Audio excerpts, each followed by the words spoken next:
we are all joining together to release draft legislation to end the federal prohibition on cannabis. Coming up on We Talk News, history is made in the U.S. Senate as Senators Schumer, Booker, and Wyden introduce a bill to reform cannabis laws at the federal level. This is a historic day that these two leaders are going to put their will and their work and all of their heart behind this justice bill. Now, the real work begins for lobbyists and our elected officials. We'll hear from the NCIA's Michael Correa as he gets ready to battle in the lobbies of the Capitol building. Will this pass? Well, we have Schumer, Wyden, and Booker. There's three. Okay, where are the other 57? You know, what are we going to do to get to 60? We're in a very hyper-partisan time now in D.C. In Massachusetts, a dispensary makes national news for all the wrong reasons as Sasha Baron Cohen sues Solar Therapeutics over this billboard. The Boston area's newest dispensary is in my backyard. Are you ready for ready? Get ready for We Talk News next. Pro-Cannabis Media Programming and PCM TV is supported by Revolutionary Clinics, Massachusetts' #1 medical dispensary where the patient comes first. And by Salient Systems for Video Surveillance. You've got regulations, Salient has solutions for your security needs. And by Accounting Buds, your #1 CPA specialist for the cannabis industry. And by Artery Pay, easy, cheap, fun, and legal, just like cannabis should be. We are Pro-Cannabis Media.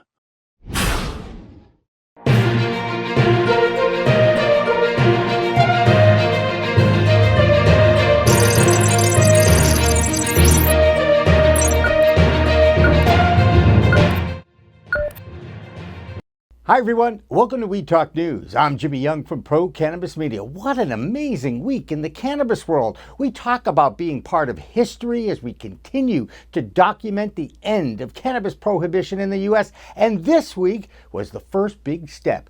Take it away, Senator Chuck Schumer. The war on drugs has really been a war on people, particularly people of color. The Cannabis Administration and Opportunity Act would help put an end to the unfair targeting and treatment of communities of color by removing cannabis from the federal list of controlled substances. This is an idea, it's not just an idea whose time has come, it's long overdue. We have all seen the agony of a young person arrested with a small amount of marijuana in his or her pocket. And because of the historical over-criminalization of marijuana, they have a very severe criminal record they have to live with their whole lives. Tougher to get a job, tougher to get credit, tougher to live a normal life. The waste of human resources because of the historic over-criminalization has been one of the great historical wrongs for the last decades. And we are going to change it. It's called the Cannabis Administration and Opportunity Act, and it's a 163-page document that decriminalizes cannabis at the federal level, expunges records of nonviolent cannabis offenders, and gives opportunities to those most impacted by the failed war on drugs. In 2019, there were more marijuana arrests than all other violent crime arrests combined, and the majority of those were for simple possession. This is a grievous reality. Lives are being destroyed every single day. And the hypocrisy of this is that right here in the Capitol, now people running for Congress, people running for Senate, people running for President of the United States readily admit that they've used marijuana. For the life of me, I don't understand how Republicans who say they're for states' rights won't support what my colleagues are talking about. Because what this bill does is we decriminalize at the federal level, but we don't require states to legalize. So this speaks right to what the majority leader is saying. If they're listening to their constituents, and this is being done all over the country, they're going to move of their own volition. But the three of us are supporting a states' rights approach that says decriminalize at the federal level, give the states the option. Now the work begins for the lobbyists like the NCIA's Director of Government Relations, Michael Correa. There is no perfect legislation. This won't be perfect even for cannabis industry. Even if I wrote a bill, it would be perfect for me or NCIA, but maybe others would say this isn't perfect. NCIA is not one company. It's not 10 companies. It's the cannabis industry as a whole. And there will be differences between a big MSO, between a medium, between a small, someone within the state, and what an advocate wants to address some of these issues, to make sure it's diverse. So there's lots of issues out there. Nothing's going to be perfect. But the key is, what can we do to get something over the finish line? Get something that, we can agree on 90%. And that's something where NCIA has tried to have that position. Like, there are certain issues that we need to address, Congress has to address for us to support. For more on this story, here's our DC report with Vote Pro Podcast, Phil Adams. Phil? Hi, I'm Phil Adams from Vote Pro Podcast, and this is the Weed Talk News DC report. The long-anticipated cannabis legalization bill was released this week. Senate Majority Leader Chuck Schumer, along with Senate Finance Committee Chairman Ron Wyden of Oregon and Senator Cory Booker of New Jersey, unveiled the 163-page Cannabis Administration and Opportunity Act on Wednesday. Among its key provisions, the bill would federally deschedule cannabis under the Controlled Substances Act, expunge prior convictions for cannabis possession, and transfer regulatory authority from the Drug Enforcement Administration to the Food and Drug Administration and other federal agencies.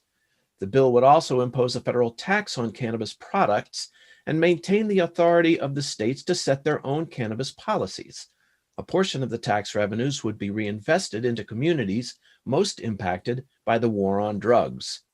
At a press briefing, Booker spoke of the importance of restoring social and economic justice after years of a failed war on drugs. We are in the midst of a grievous moment of injustice, and it is deep at the core of who we say we are, equal justice under law. And so we have waited too long. We've seen the disaster of prohibition once before in this nation. This is hurting every American. Legalization advocates have been anxiously awaiting this legislation to see what's in it. Michael Correa, Director of Government Relations for the National Cannabis Industry Association, says his organization is ready to dive into the details. What are their tax rates? What exactly it means? What's it do for testing? What's it do, for small businesses? What's it do for interstate commerce? There's lots of things we need to sort of peel away and look through, and that takes some time. Schumer says he understands the White House is anticipating this legislation and that he and his colleagues are going to lobby hard for the president's support. For its part, the White House is standing pat on its long-held position on legalization. Within a few minutes after the Senate unveiled the legislation, White House Press Secretary Jen Psaki was asked about the new bill.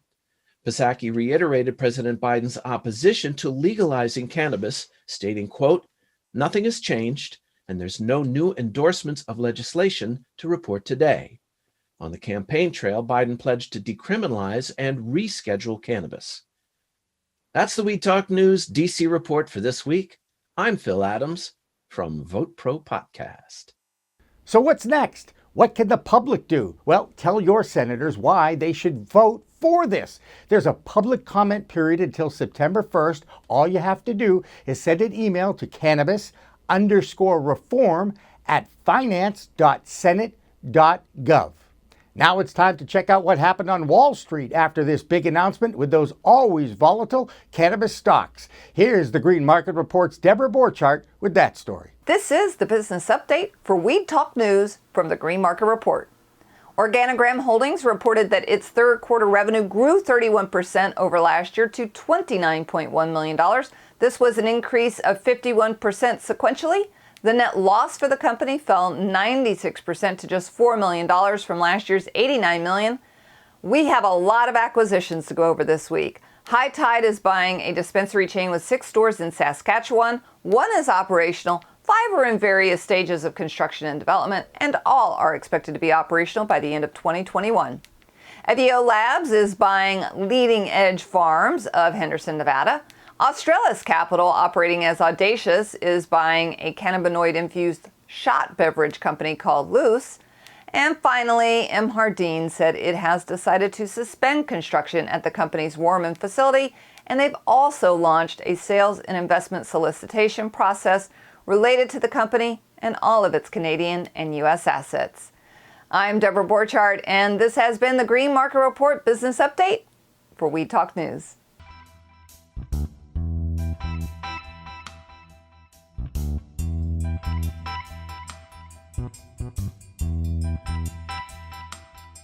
Back here in the state of Massachusetts, we have two stories about two dispensaries. One is Solar Therapeutics in Somerset, Mass., and the other is Ready in Newton. That's Ready with an I, and it opened this week. That other dispensary, Solar Therapeutics, is the only solar-powered facility in the state of Massachusetts, and it has been open since February 2020, the month before the pandemic shutdown.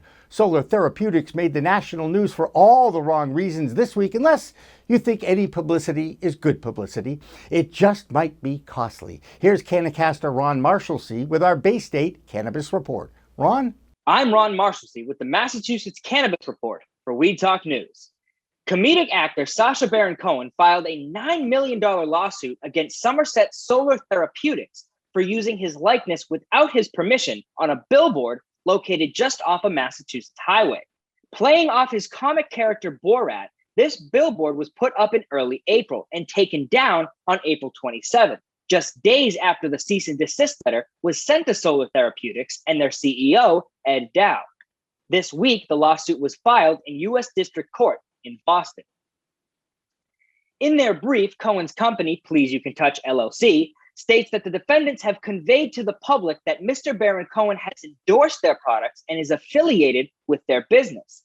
The brief continues saying, to the contrary, Mr. Baron Cohen has never used cannabis in his life, and he would never participate in an advertising campaign for cannabis for any amount of money. Solar Therapeutics was asked for an interview and shared a simple response from an attorney named Nicholas Heeman, who said, upon receipt of the cease and desist letter from Mr. Cohen's legal counsel, Solar immediately requested that the sign company remove the billboard in question. As there is an active case before the court, we have no further comment at this time. Peter Kelman is an intellectual property attorney in Massachusetts, and he explains how challenging intellectual property ownership can be in Hollywood. Sort of gets to the fundamentals of intellectual property, which is pretty complicated.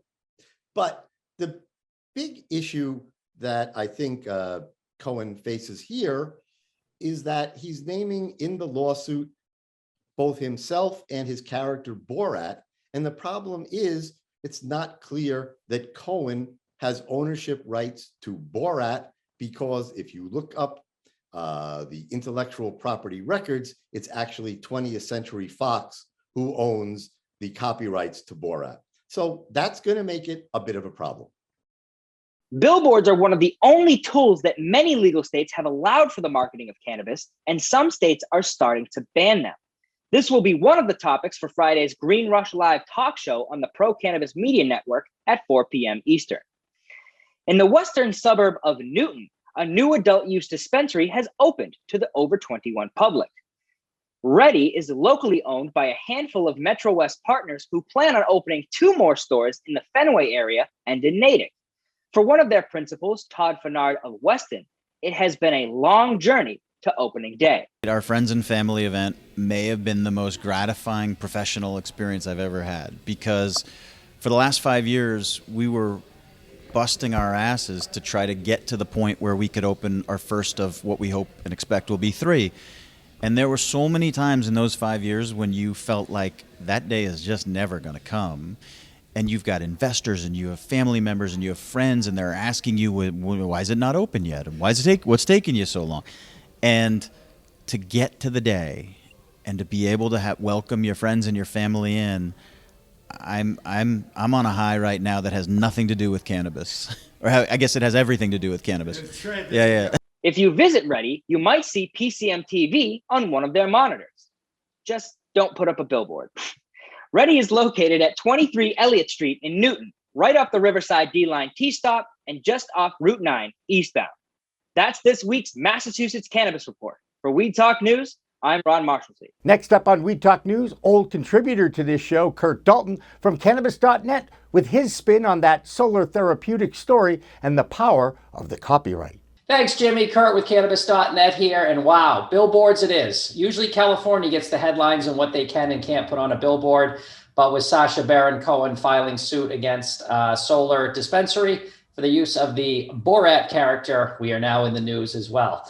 An interesting take that hard to believe that they didn't know they couldn't use Sasha Baron Cohen's character. So I wonder if they're sly as a fox, if maybe they did know, and a lot of links and publicity. We'll see what happens there. But a very interesting thing, using the likeness and image is obviously you're not allowed to do without expressed written consent. If you ever hear that at the end of a movie or as somewhere. This happened as well with a very popular pandemic exercise equipment company known as Peloton. As you remember, they were using copyrighted music during their streaming classes. So YouTube,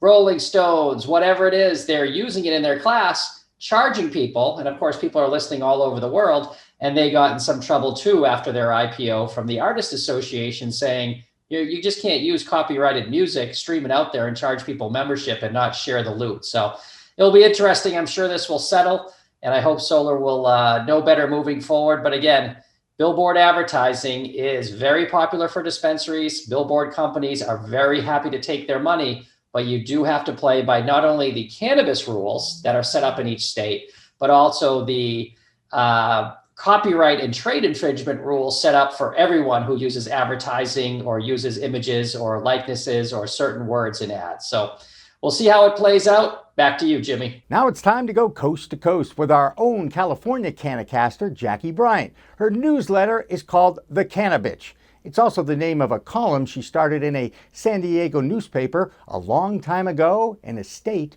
far, far away. Here's Jackie Bryant. Hi, this is Jackie Bryant recording from San Diego, California for Weed Talk News. The first story we have out of California is a strongly worded editorial in the LA Times opinion section, which was written by the staff as a whole.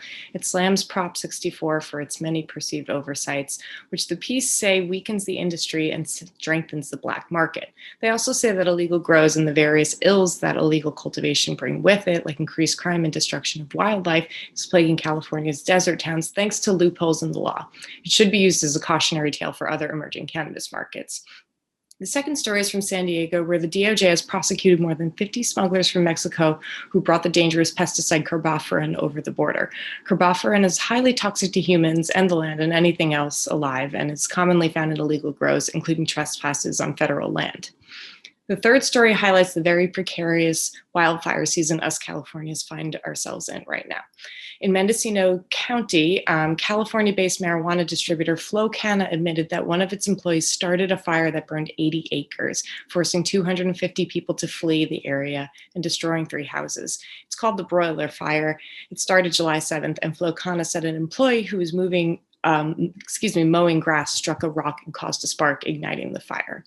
That's all for California this week. Thanks. There's an interesting battle of words over cannabis in the South Carolina gubernatorial election, where a Republican congressman actually came to the defense of a Democratic candidate for governor who is pro-cannabis. That state's Republican Party chairman, Drew McKissick, attacked that candidate's position on cannabis, saying he's playing with fire, using the tired and disproven claim that crime and health problems are exacerbated in legal states. Republican Tom Davis broke party lines and said that his party's stance on medical cannabis is an intellectually lazy position that doesn't even try to present medical facts as they currently exist. Well, this is the Michigan Report with Rick Thompson on Weed Talk News. Let's begin. Everybody likes to lick the spoon when making baked goods, but you just can't do it when you work at a licensed cannabis company in Michigan. And you're on the job, and you're on camera.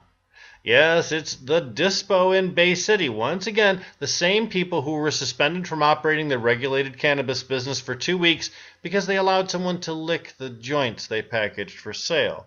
Now they've been hit with a second 2-week suspension for that twisted tongue action. They just had a ding from the Marijuana Regulatory Agency for putting edibles in unapproved packages, too.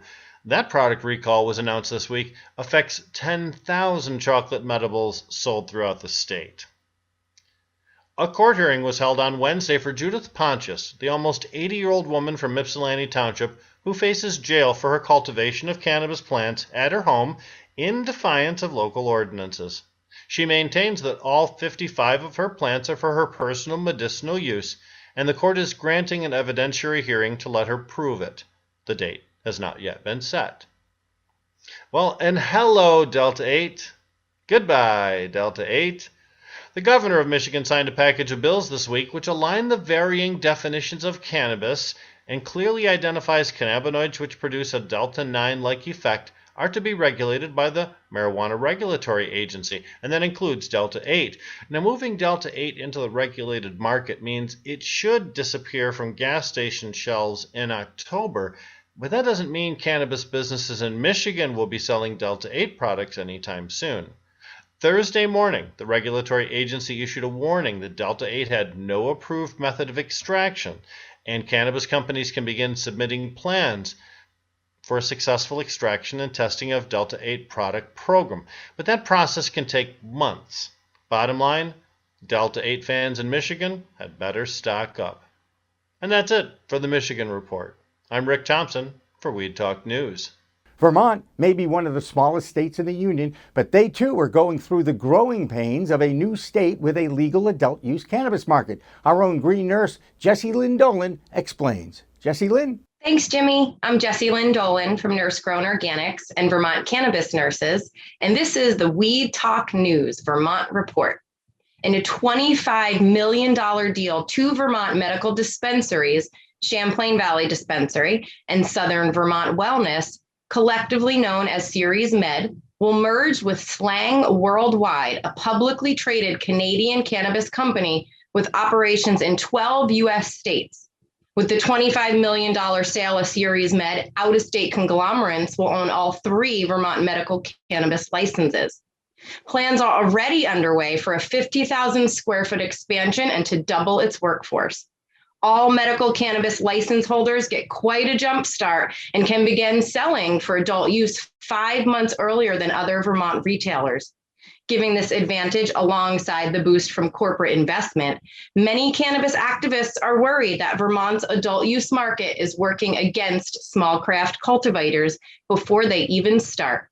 Vermont Growers Association, a grassroots advocacy network who's been lobbying for an equitable market, denounced the acquisition, stating that is the recipe for market saturation and entirely inappropriate for Vermont. This corporate takeover is an unhealthy direction for Vermont's cannabis markets. The Cannabis Control Board's new executive director, Bryn Hare, joins the board this month. Ms. Hare will be responsible for leading many of the board's daily business functions, developing rules and regulations, overseeing both cannabis establishments' licensing and the medical registry. If you still want to celebrate 710, Hot and Heady has Hoodoo Brown barbecue sauce on the menu with the return of their monthly Stony Supper events. Check out Saturday, July 17th, all-you-can-eat summer pig roast, conscientiously crafted cannabis cuisine. That's the Vermont Report for Weed Talk News. I'm Vermont's cannabis nurse, Jessie Lynn Dolan. Finally today, a story about one of our new favorite dispensaries in the greater Boston, Massachusetts area. It's Seed in Jamaica Plain. That area of Boston is one of the most diverse in the city, and on the last weekend in June, they held a Pride celebration that featured music, a drag queen contest, educational panels, and a salute to the social diversity of that area. Well, that will do it for this week's Weed Talk News. I'm Jimmy Young for Pro Cannabis Media. Remember, it's a whole new world of weed out there. Use it responsibly. Weed Talk and In the Weeds are 2 productions of Pro Cannabis Media supported by Revolutionary Clinics, one of the top medical cannabis dispensaries in the Massachusetts area, now with 3 locations in Greater Boston, 2 in Cambridge and 1 on Broadway in Somerville. Rev Clinics has a patient-first mission. They will customize your needs as a medical patient with the proper titration and combination of strains, flavors, and products. Rev Clinics, where the patient comes first. Hi, I'm Ben Shire, New England rep for Salient Video Management Systems. Let me tell you what makes us different in the security space. We're your trusted advisors for all your security needs. I know how complicated the regulations are in cannabis, and working with Salient Systems will be the polar opposite of that. I give free consultations and will walk you through every step of the process so that you can get what you need at the price you can afford. We're robust, we're simple and scalable. We're Salient Systems, your solutions to all your security needs. Please contact me at the information below, and I'm looking forward to being your trusted advisor.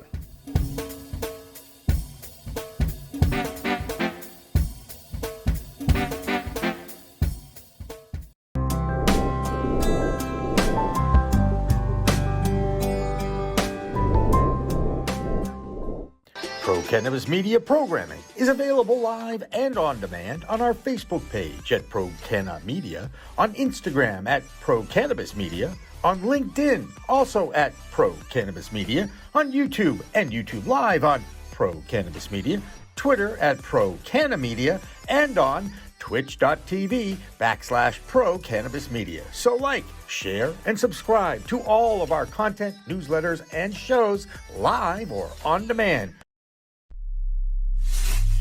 We are Pro Cannabis Media.